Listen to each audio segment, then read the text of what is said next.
Assalamualaikum warahmatullahi wabarakatuh.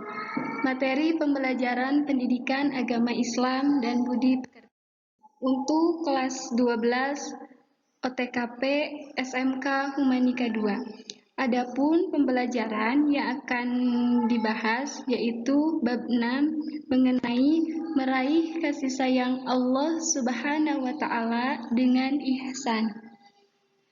Sebelumnya, untuk memulai pembelajaran pada hari ini, marilah kita buka dengan membacakan basmalah.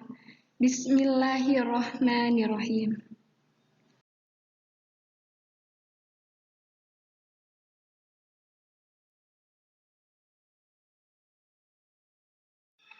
Sebelumnya, perkenankan saya untuk memperkenalkan diri. Perkenalkan, nama saya Siti Lisda. Saya mahasiswi STAI Sukabumi yang sedang praktik profesi keguruan di SMK Humanika 2. Insya Allah, dalam 1 bulan ke depan, saya akan mengajar pelajaran agama di kelas 12 OTKP 4 dan kelas 12 OTKP 5.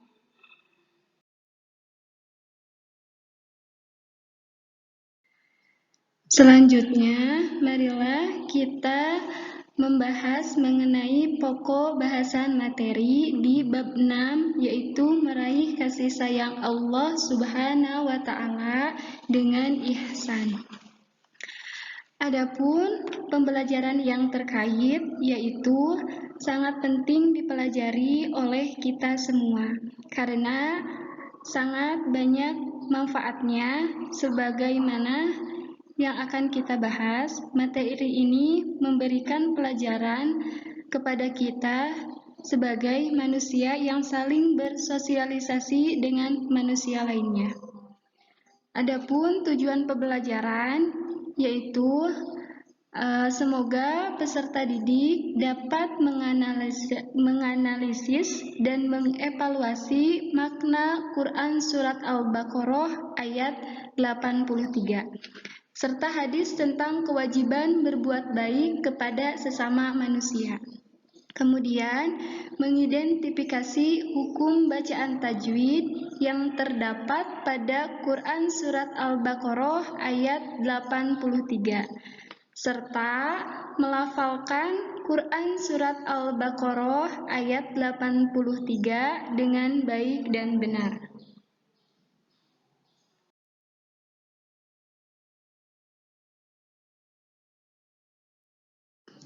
Materi menganalisis dan mengevaluasi makna Quran Surat Al-Baqarah ayat 83 serta hadis tentang kewajiban berbuat baik kepada sesama manusia dengan benar.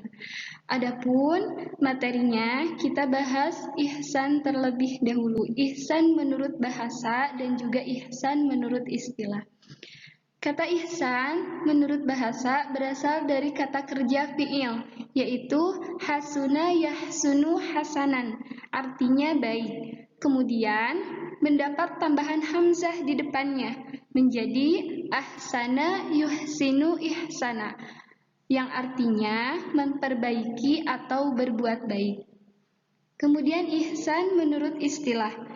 Ihsan pada umumnya diberi dari kutipan percakapan Nabi Muhammad SAW dengan malaikat Jibril ketika beliau menjelaskan makna ihsan, yaitu qala an ta'budullaha ka'annaka tarahu fa illam takun tarahu fa innahu yaraka, yang artinya Rasulullah SAW bersabda, kamu beribadah kepada Allah seolah-olah kamu melihatnya.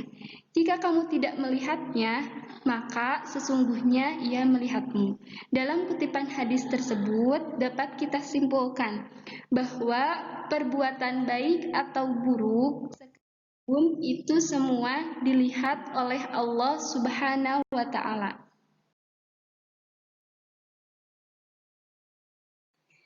Adapun pengertian ihsan secara lebih ringkas, yaitu ihsan artinya baik, memperbaiki atau berbuat baik.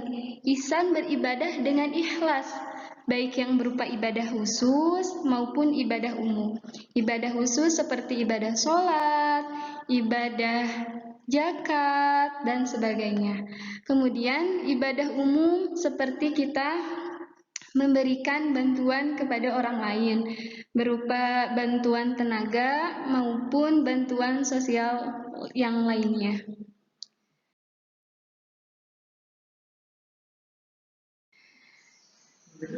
Materi selanjutnya, mari kita belajar membaca dengan tartil ayat Al-Quran dan terjemahan yang mengandung perintah berperilaku ihsan. Allah Subhanahu wa Ta'ala telah berfirman dalam Quran Surat Al-Baqarah ayat 83. Berikut kita bacakan bersama-sama. A'udzu billahi minasy syaithanir rajim. Bismillahirrahmanirrahim. Wa idz akhadna mitsaqa bani Israila la ta'buduna illallah wa bil walidaini ihsana wa dzil qurba wal yatama wal masakin wa qulu linnasi husnan wa aqimus salata wa atuz zakah thumma tawallaitum illa qalilan minkum wa antum mu'ridun.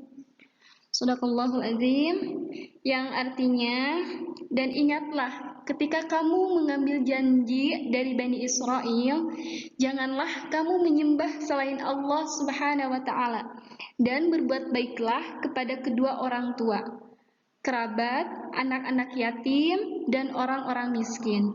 Dan bertutur katalah yang baik kepada manusia, laksanakanlah sholat, dan tunaikanlah zakat. Tetapi kemudian kamu berpaling, mengingkari, kecuali sebagian kecil dari kamu, dan kamu masih menjadi pembangkang.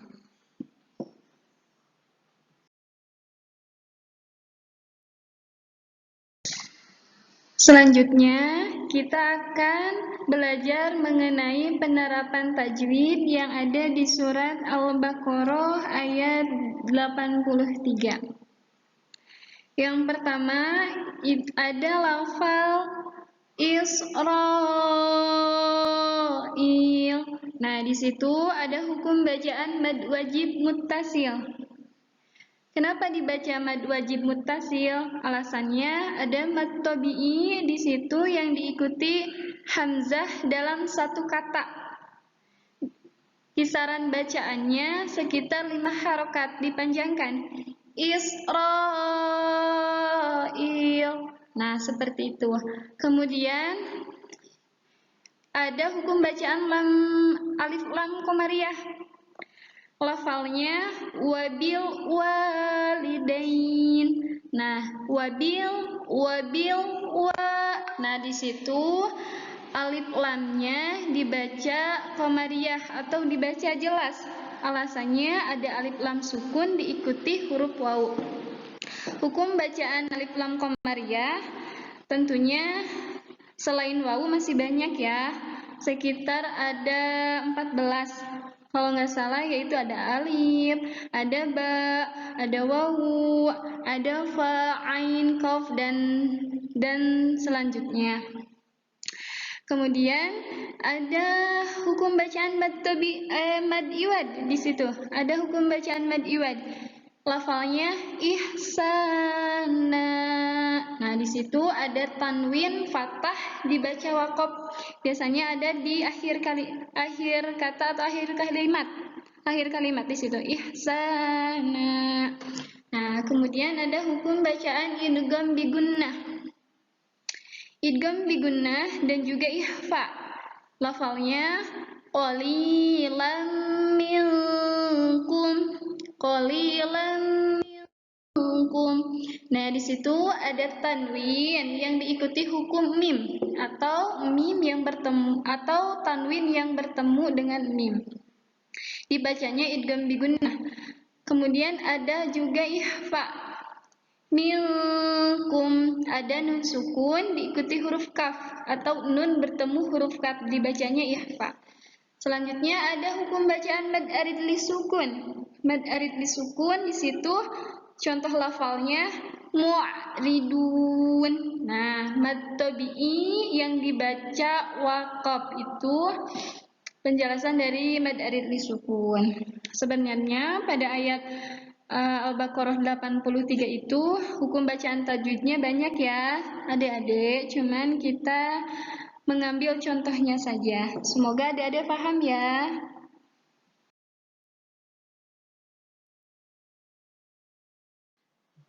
Selanjutnya, tafsir atau penjelasan tentang surat Al-Baqarah ayat 83.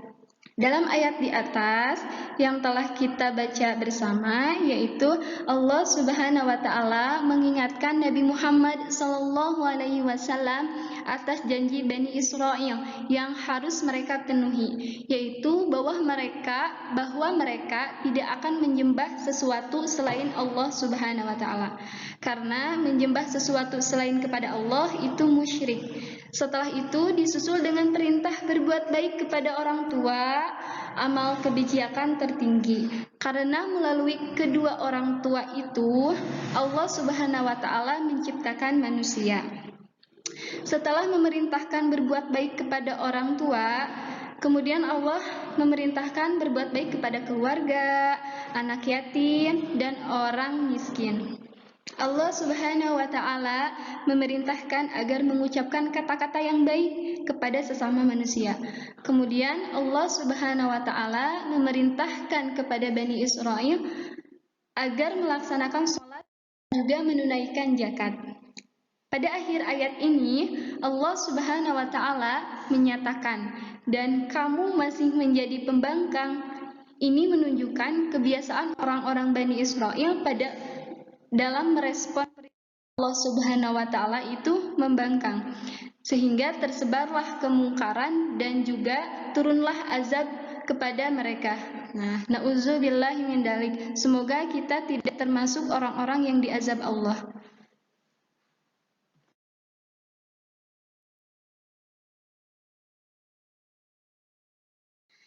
Baik adik-adik, di akhir materi diberikan tugas individu di pertemuan ke-1, yaitu adik-adik harus menjawab pertanyaan yang berkaitan dengan materi yang telah disampaikan. Pertanyaannya,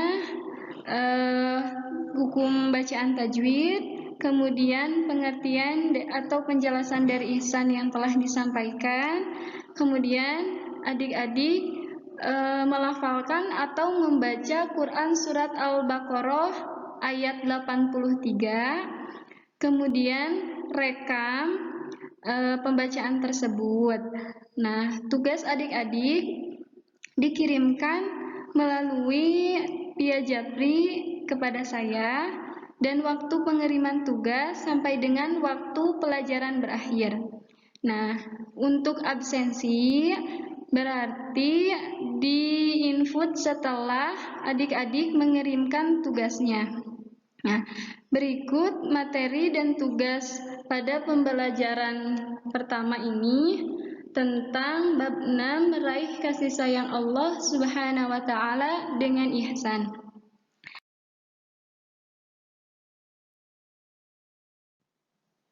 Pertemuan pertama pada pembelajaran hari ini telah selesai disampaikan. Untuk materi pertemuan selanjutnya atau minggu depan, yaitu berkaitan dengan hadis yang terkait dalam Quran Surat Al-Baqarah ayat 83. Masih di bab 6 ya adik-adik. Kita tutup pertemuan hari ini dengan membacakan Alhamdulillahirabbil alamin. Jika ada kekurangan dalam penyampaian, saya mohon maaf. Wabillahi taufik wal hidayah. Wassalamualaikum warahmatullahi wabarakatuh.